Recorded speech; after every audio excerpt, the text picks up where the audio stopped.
어느 날 아테네에서 아주 이름 부유한 한 청년이 소크라테스를 찾아왔습니다.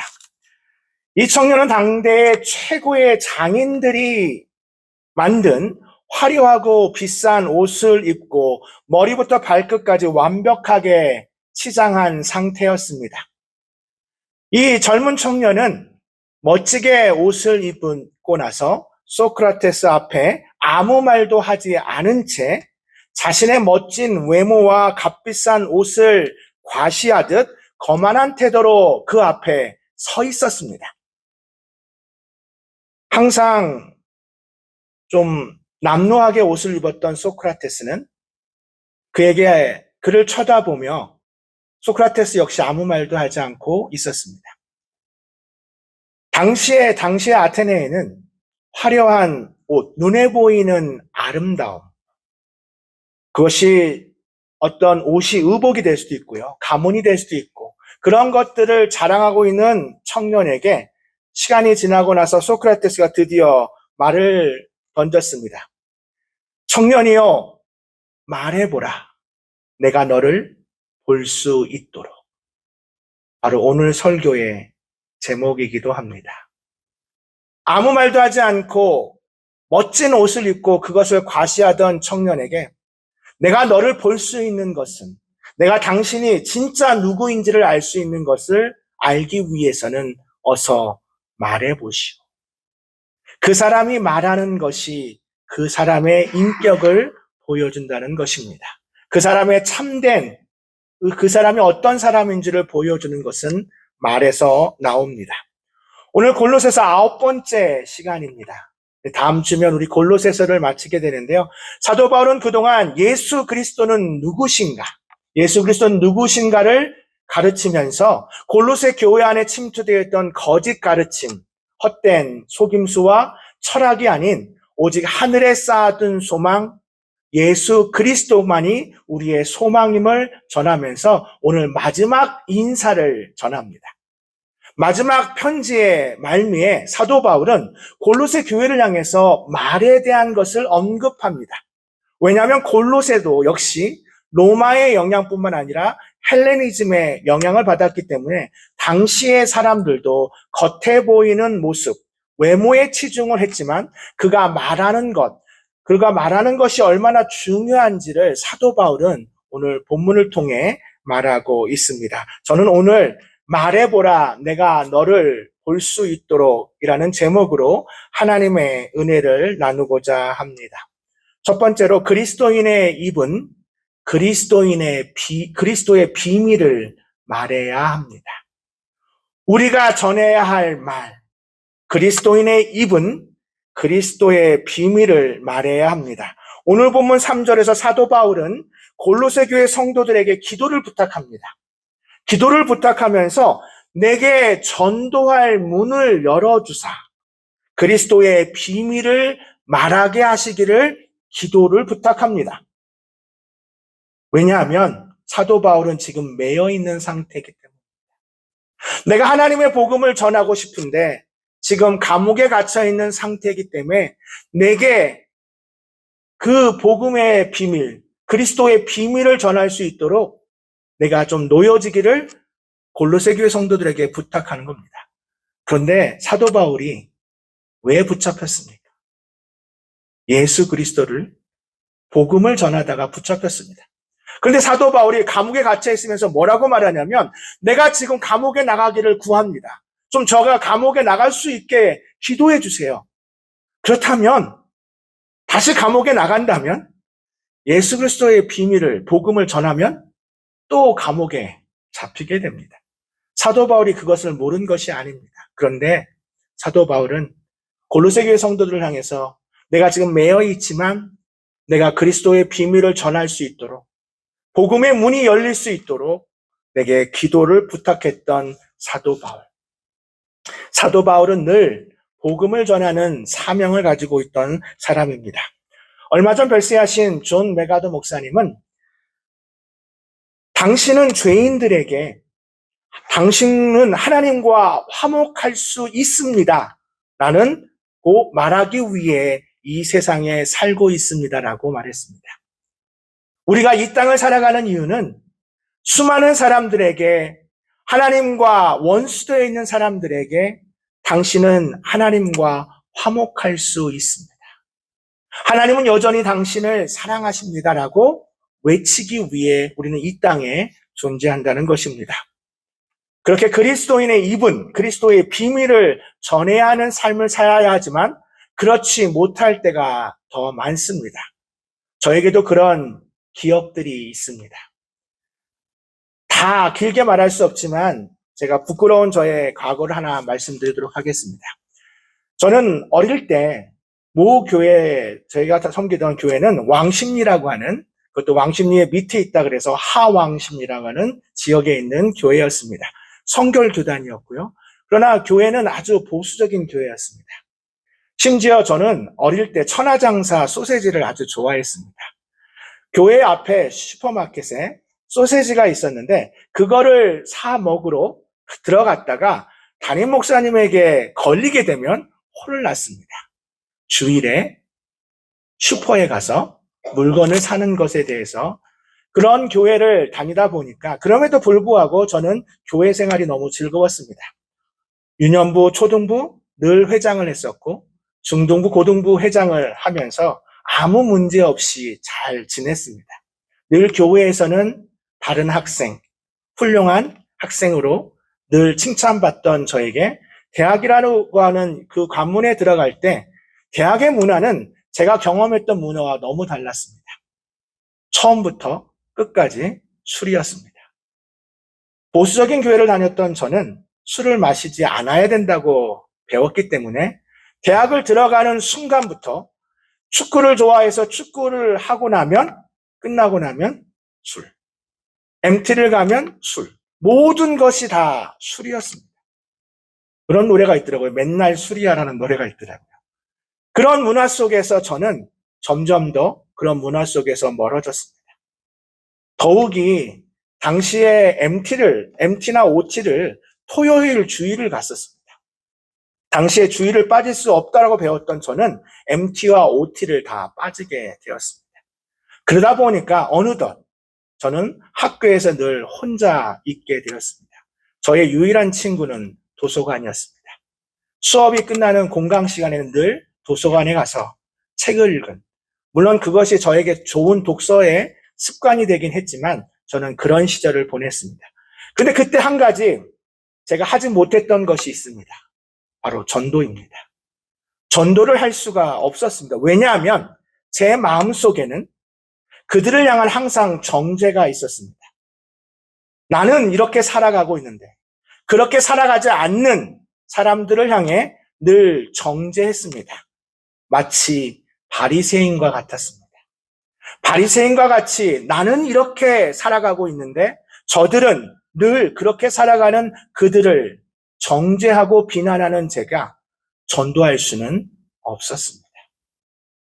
그렇게 대학을 졸업하고 첫 직장이 제가 영어학원에서 이제 아이들을 가르쳤는데요. 당시에는 그게 큰 학원은 아니었습니다. 처음 직장이었는데요. 선생님들이 한 10분 정도 계시는 학원이었습니다. 그런데 그 학원에 들어가는 순간 제 머릿속에 한 가지 생각이 들었습니다. 내가 분명히 학원에서 직장 생활을 하다 보면 직장에서도 분명히 무언가 술을 마시고 항상 그런 걸 할 텐데 나는 또 어떻게 해야 되나? 나는 또 이들과 전혀 다른 삶을 살아야 하나? 그때 순간적으로 생각이 좀 바뀌었습니다. 그래, 나도 한번 그들처럼 똑같이 살아보자. 똑같이 지내보자. 그래서 그들과 함께 똑같이 생활했습니다. 그러나 어느 날 제 머릿속에, 제 마음속에 큰 외침으로 다가오는 한 가지 말이 있었습니다. 당시에 국어 선생님이었습니다. 국어 선생님은 저와 나이가 똑같아서 서로 친구처럼 지냈습니다. 이름을 불러가며 친구처럼 지내던 국어 선생님이 어느 날 같이 식사를 하는데 제가 기도를 하는 것을 보고 아주 짧게 기도를 했는데요. 아주 짧게 기도를 했는데 그 기도하는 모습을 보고 저한테 이렇게 말하는 겁니다. 민철아, 너 교회 다녀? 그래서 제가 그럼 난 어릴 때부터 교회를 다녔는데 난 너 교회 다니는지 몰랐어. 제가 이 삶을 여러분에게 설명드린 것은 어쩌면 우리는 이 땅 가운데 이 두 가지의 모습을 가지고 살아가고 있지는 않습니까? 나는 그리스도이냐? 나는 죄인과는 달라. 그렇기 때문에 그들을 정죄하고 비난하는 삶을 살아갔던 저의 대학 시절. 그리고 그렇게 살아가는 것에 대해서 전혀 다른 그들과 똑같은 아무런 구별되지 않는 삶을 살았던 저의 삶을 통해 그때 그 말에 친구의 말은 제 마음속에 남아 있습니다. 그렇다면 우리는 어떻게 해야 합니까? 이 땅을 살아가면서 그리스도인으로서 그리스도의 비밀을 예수 그리스도의 비밀을 전할 수 있는 그 방법. 바로 오늘 사도 바울이 보여주는 것은 내가 복음을 전하는 이 사명, 그것이 그에게 어떻게 다가왔는지 우리 사도행전 23장이다. 제가 먼저 오직 성령이 각 성에서 내게 증언하여 결박과 환난이 나를 기다린다 하시나. 이 땅을 살아가면서 어려움과 결박과 환난과 핍박이 있습니다. 그런데 사도 바울은 이렇게 고백합니다. 우리 같이 함께 읽겠습니다. 우리 자막을 보면서 함께 읽겠습니다. 사도행전 23장입니다. 같이 읽겠습니다. 내가 달려갈 길과 주 예수께 받은 사명, 곧 하나님의 은혜의 복음을 증언하는 일을 마치려 하면은 나의 생명조차 조금도 귀한 것으로 여기지 아니하노라. 사도 바울은 달려갈 길 가운데 어려움이 있다는 것을 모르지 않았습니다. 환난이 있고 어려움이 있다는 걸 알았습니다. 그런데 사도 바울은 그 어려움에도 불구하고 예수께 받은 사명, 하나님의 은혜의 복음을 증언하는 일을 마치려 하면은 나의 생명조차 조금도 귀한 것으로 여기지 아니하노라. 오늘 사도 바울이 외치는 이 고백. 성경에 이렇게 고백합니다. 너희는 뱀처럼 지혜롭고 비둘기처럼 순결하라. 성경에서 예수님께서 가르치신 뱀처럼 지혜롭고 비둘기처럼 순결하라는 것은 바로 우리가 이 땅을 살아가는 처세술을 예수님께서 말씀하신 것이 아니라 복음을 전할 때 우리가 어떤 태도를 가져야 할지를 보여줍니다. 이 땅을 살아가면서 여러분은 어떠십니까? 혹시 저의 대학 시절과 같이, 저의 첫 직장 시절과 같이 세상과는 전혀 다름이 없는 삶을 살아가십니까? 아니면 그 세상을 비난하고 정죄하고 나는 그 세상에 살고 있지 않음을 감사하며 살아가고 계십니까? 마땅히 그리스도인은 그리스도의 입은 그리스도의 비밀을 전해야 할 줄 믿습니다.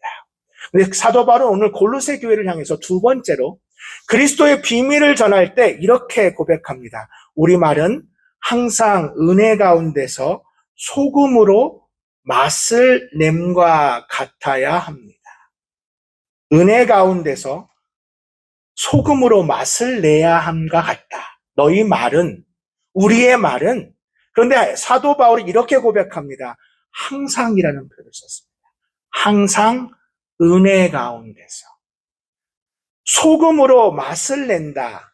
이 말은 주부라면 우리 부엌에서 음식을 한다면 다 아는 말입니다. 그런데 사도 바울이 오늘 소금이라고 말하는 것에 대한 이 의미는 더 깊은 의미가 담겨 있습니다.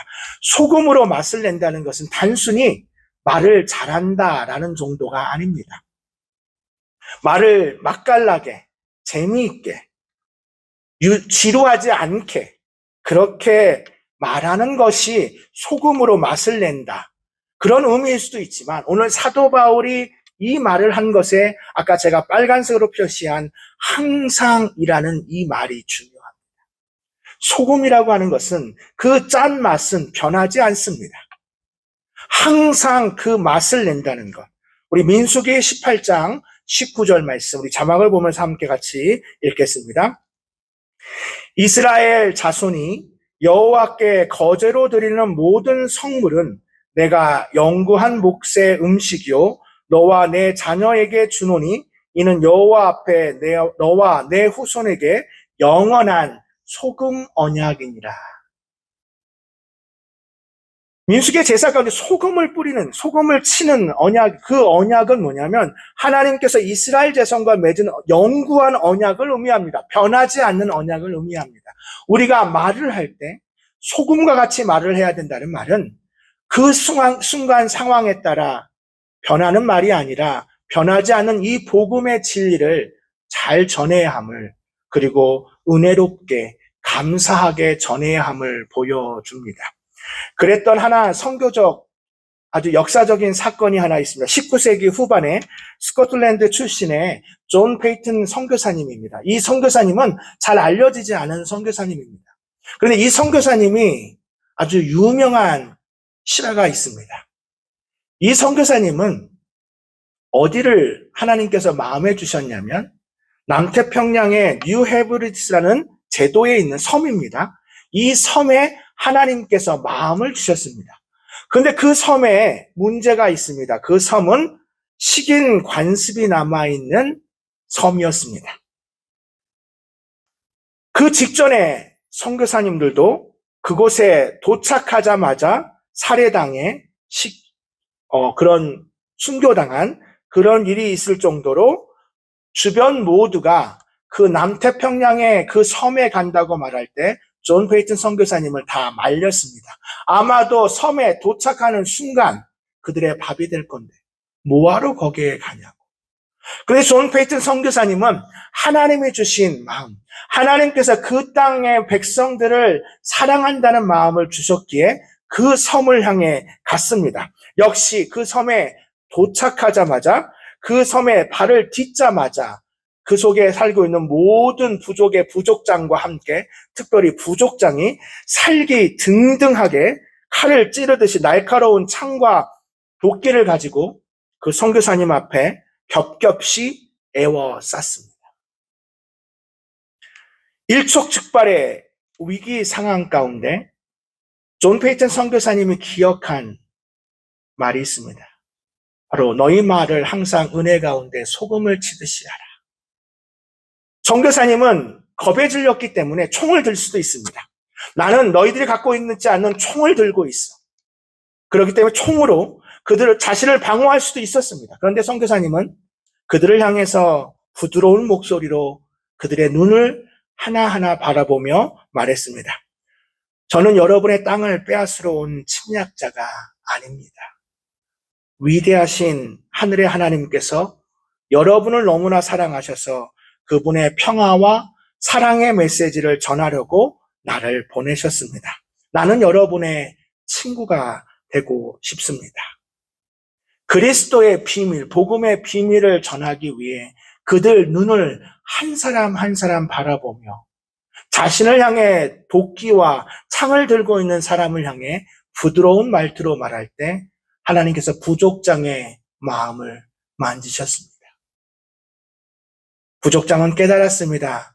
이 사람은 그동안 우리를 침략하기 위해 왔던 수많은 사람들과 다르구나.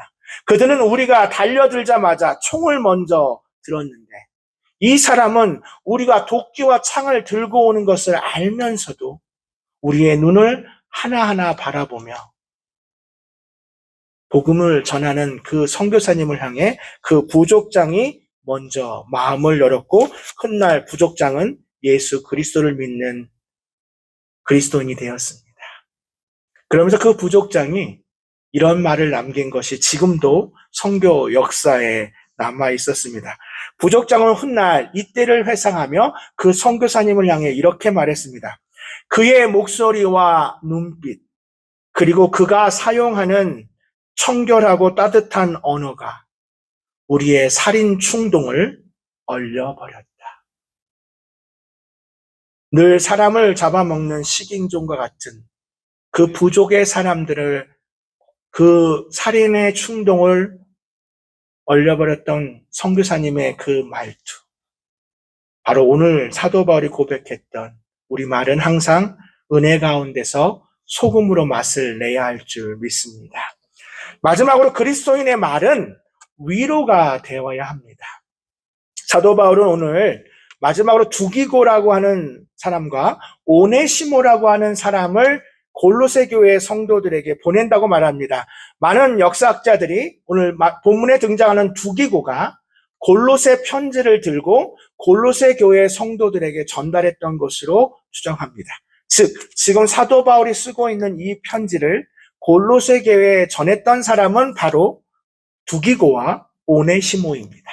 그런데 두기고와 오네시모가 가는 오늘 사도 바울이 전한 이 메시지는 바로 골로새 교회 성도들에게 위로가 된다고 말합니다.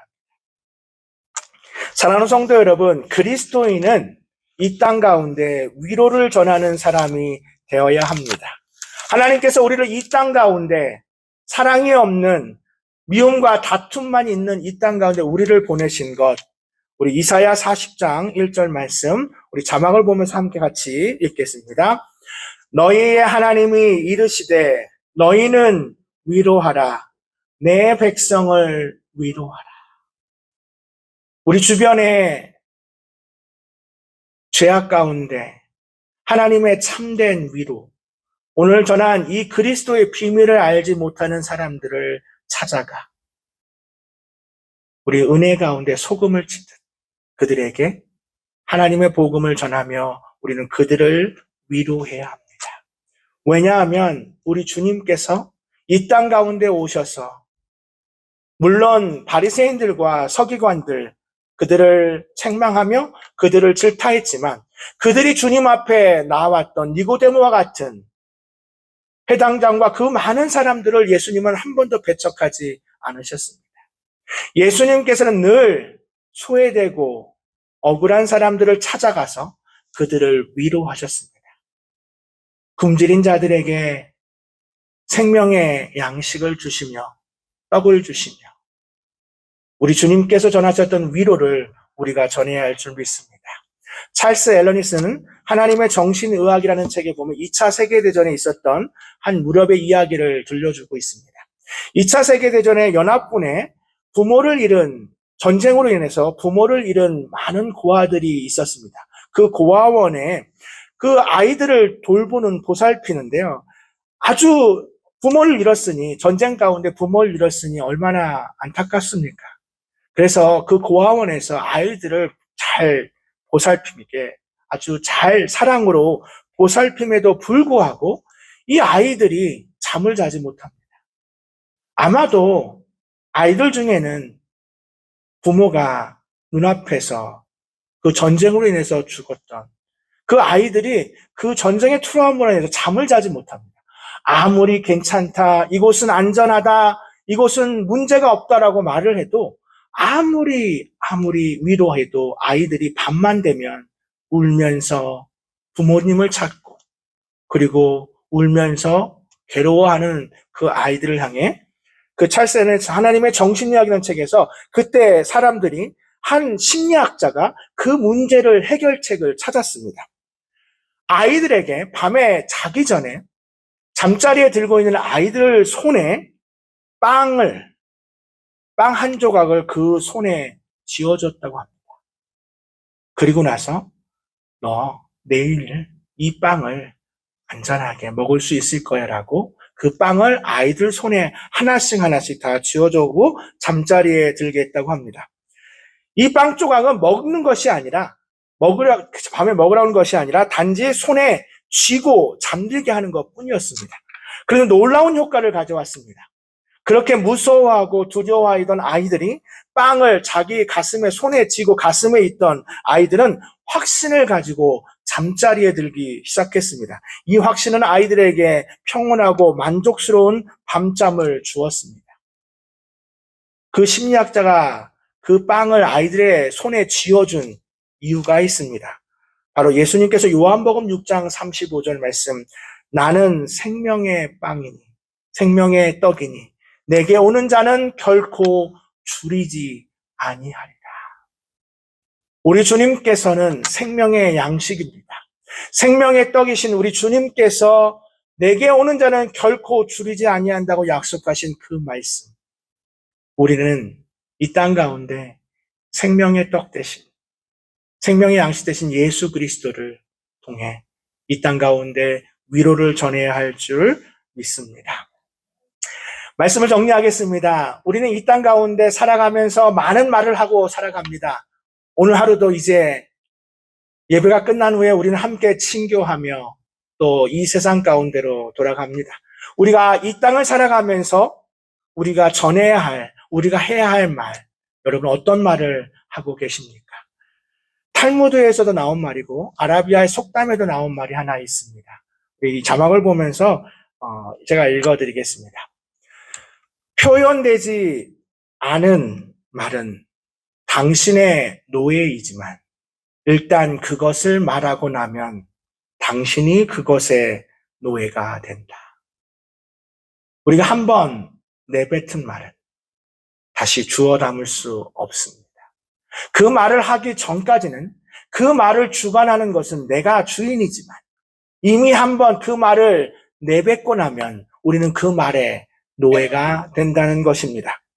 이 땅을 살아가면서 그리스도인으로서 우리는 어떤 말을 하고 어떤 언어 습관을 가지고 있고 우리가 전하는 말에 예수 그리스도의 복음을 전하는 삶이 있는지, 그리스도인의 탁월함은 한 번의 탁월한 행동이 아니라 습관이라는 말처럼 우리의 말이 늘 은혜로 소금을 치는 그런 말로 예수 그리스도의 비밀을 전하는 우리 모두가 되기를 주님의 이름으로 축원합니다.